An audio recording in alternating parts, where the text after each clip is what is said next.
Over the past decade of being a videographer, filmmaker, cinematographer, whatever D-bag name I want to call myself, and of course 7 or 8 years worth of doing YouTube D-bag content, being a tube doucher, shilling made in China gear for you to buy in my affiliate links below, I have noticed one thing. It is the gradual degradation of quality in the videography space. And it is by no surprise, considering when I started and until now, video making has become a lot more popular with Instagram Reels, TikTok, content creation, all the other bullshit. So my question is, how serious do you need to take filmmaking? Do you need to care about type of lenses you use? Do you need to care about lighting? Do you need to care about diffusion? Because these days, content is content. I see it in all types of video work. What affects me directly is wedding videography.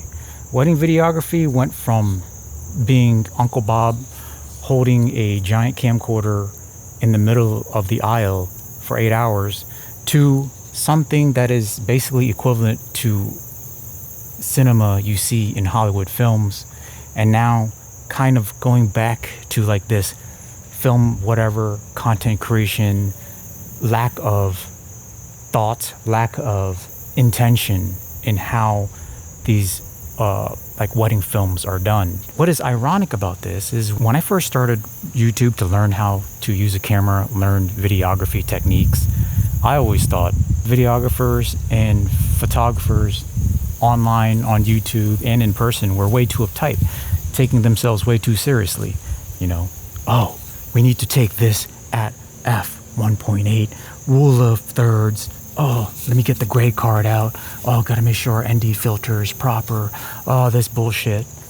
And then so when I started YouTube, I wanted to be like, whatever, you know, like, I don't know why people are taking themselves so seriously. We should just do things by feel. Does this shot look good? Does it matter if it is not perfectly center, if it's not perfectly composed? Does it feel right? Does it look right? How does it look on screen? And the way I measure exposure, the way I film, I just look at the screen, and if it looks good on the screen, I'm good. I don't really look at histograms. I don't have zebras and all that shit. If it looks good to me, I'm good with it. So it's funny when I start calling myself a YouTube douchebag trash, a tube doucher, a shill. People say, hey, you gotta stop. People in the comments and stuff, people online, you need to stop self-depreciating yourself. You need to stop making yourself look bad because you're not. You know what? You can shut the hell up. I think my self-depreciating comments are hilarious. If you don't think it's funny, that's your problem, not mine. And things that I say are just that. They're just words. They're just things that I'm saying. It does not necessarily mean my conviction, what I actually believe in my heart and soul. If I told you what I believe in my heart and soul, it'll be like this. What's going on, guys? I'm out here in my beautiful backyard in the outskirts suburbs of Washington, D.C., one of the most expensive real estate areas on the planet. And as you can see, I have no neighboring houses in my backyard. It is a pretty nice giant backyard right behind my 4,200 square feet house that I have earned being an award-winning videographer and a YouTuber with over 700 videos and a massive, absolutely BBC level of massive following of 33,000 subscribers. With that said, 33,000 subscribers is actually pretty atrocious level of subscribers based on how long I've been doing it and 700 videos. That's neither here nor there. But first, a quick shout out to the sponsor of this video, my wife inside my house doing her real remote job, not this YouTuber BS. And wedding videography and the wedding industry itself has been slow as hell lately. So I'm making absolutely no money doing this video. So there's that. moving on with the continued degradation of quality in the video making space, one of the things people are starting to sacrifice the most is using an ND filter properly to maintain a 180-degree shutter roll in their footage. For those of you who don't know, it's basically just maintaining 1/50th of a shutter while doing 24 frames per second video, or 1/60th of a second doing 30 frames per second, or 1/20th or 1/25th, depending on your camera, of a second shutter speed when you're doing 60 frames per second. Basically, you're just doubling your shutter speed versus the frame rate you're shooting in. And if you're like me, you are a bokeh douchebag trash, which means you like to shoot wide open all the freaking time, just like I am right now, shooting on the Lumix S1II with the 7 Artisans 35mm f1.8 lens, and I am using an ND filter right now. It is the new Freewell VND L1 kit. It is a true locking and quick releasing VND that does not use magnets, which is great because a lot of the reasons why people don't use ND filters is because it's super cumbersome. You got to clip it on, you got to do all this bullshit. It just takes way too much time, and some people would rather just continue to shoot f1.8 and crank their shutter all the way. And the thing is, if you want to improve your overall imagery, if you want to stand out, if you want to make your footage look more like the footage you see in Hollywood films, in that stupid Netflix trash, you want to make sure you maintain 180-degree shutter roll so you have proper motion blur. Like I have right now, moving my hands, there should be a proper look, I don't know. So basically, your footage will look better if you're maintaining proper shutter angle. And if you want to shoot f1.8 like I am right now outside to get that bokeration back here, you're going to need an ND filter because it is high noon and it is way too bright to be shooting f1.8 at 640 ISO, 1/50th shutter. And the reason why I'm at 640 ISO is because I'm shooting in log, unlike you low-grade pieces of trash that are shooting in standard picture profile at like ISO 100. Basically, if you don't want to be a piece of trash, you got to be shooting in log. You know, none of this cinetone, none of this cine-like, none of this I'm a piece of trash D-bag videographer picture profile. So with the new Freewell L1 VND kit, you get this nice fake leather box straight out of a leather sweatshop in China. The tariffs tax will fully cover the cost of this leather. So pretty much to get this working, in this kit, you get obviously your VND with back and front covers. You get an 82mm adapter for your 82mm lens. If you have smaller lenses, which as an Asian, I'm used to having a smaller lens and needing smaller adapters, but that's for a different video on my OnlyFans account. But you do have the option of buying smaller adapters for your smaller lenses. I'll more on that later. And it'll also come with an ND32 to attach with your kit. So because this lens I have right now is a 77mm filter thread, this is a Blazer Mantis 35mm T2.0, and basically you just take this adapter that comes with the kit and you just screw it on like so.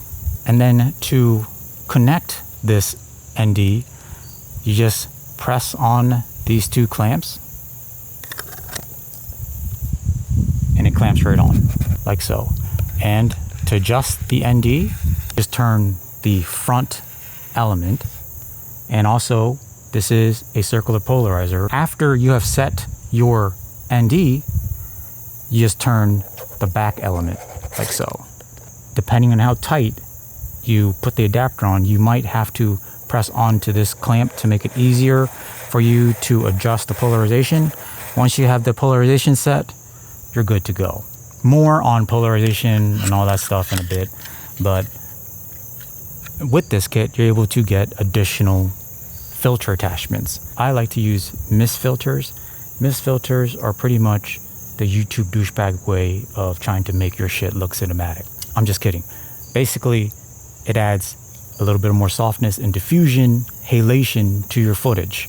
So, which in turn makes your image look more cinematic, because in cinema, they a lot of times are using more imperfect lenses than like these super clinical photo lenses. So naturally, some of these lenses will have its own halation, its own built-in natural mist diffusion, natural diffusion on it. And then in some cases, they even add additional diffusion on these cinema lenses. But anyway, to attach the mist filter is the same thing. You just clamp and match with these notches here on the ND. Now it is stuck. What I'm going to do now is actually install the mist onto this current shot where I'm using the Freewell L1 VND.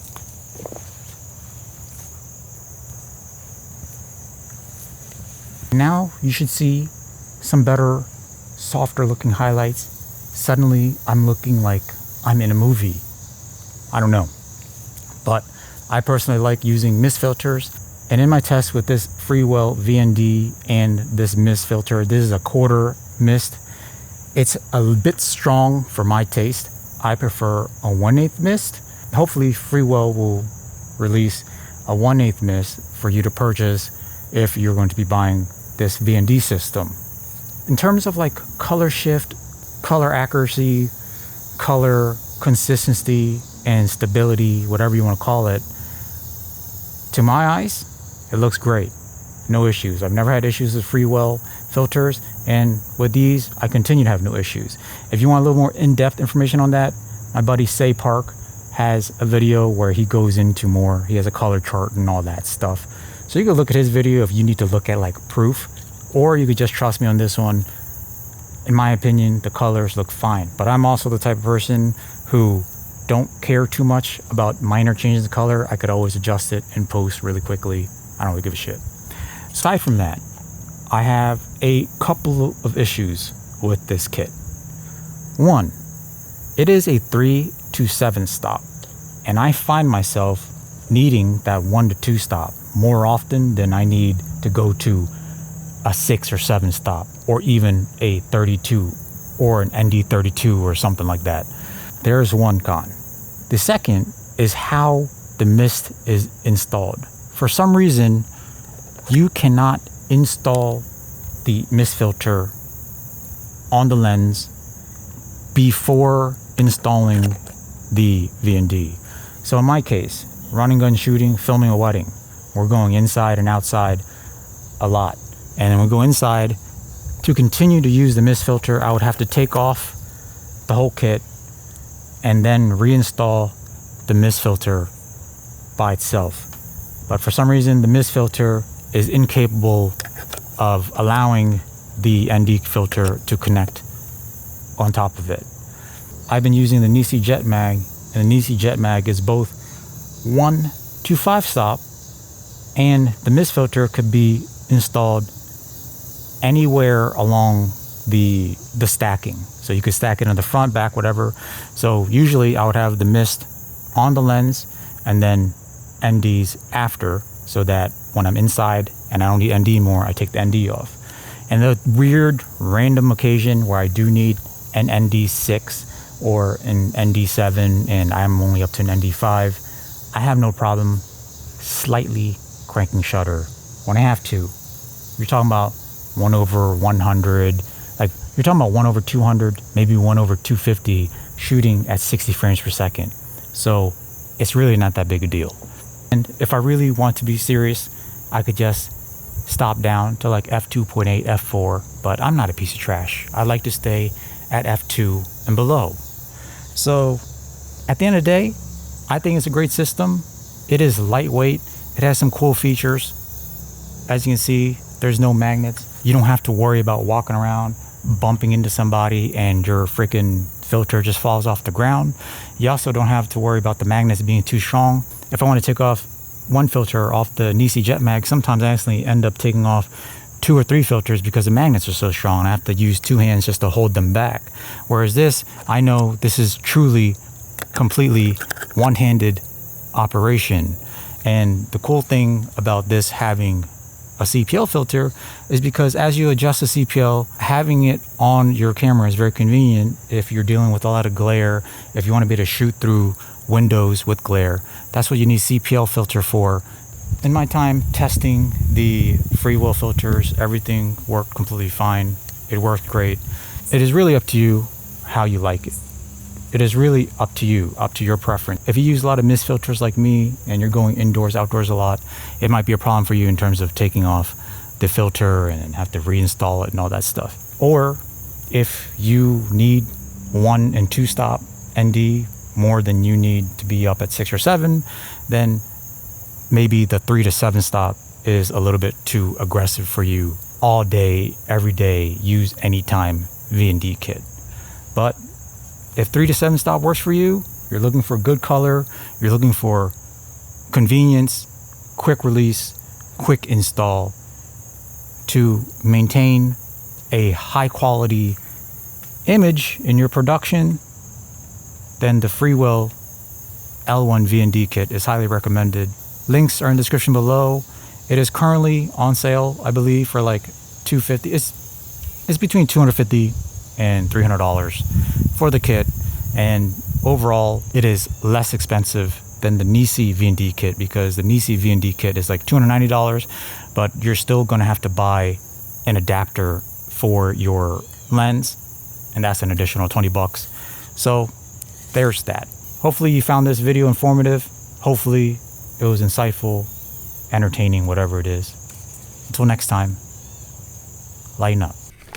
Hey man, you got a new camera? Yeah, this is actually the Lumix S1II. I actually have it all rigged out with the tilter cage on it. Those tube doucher shills actually weren't shilling. This is a great camera. Oh my god, Lumix S1II.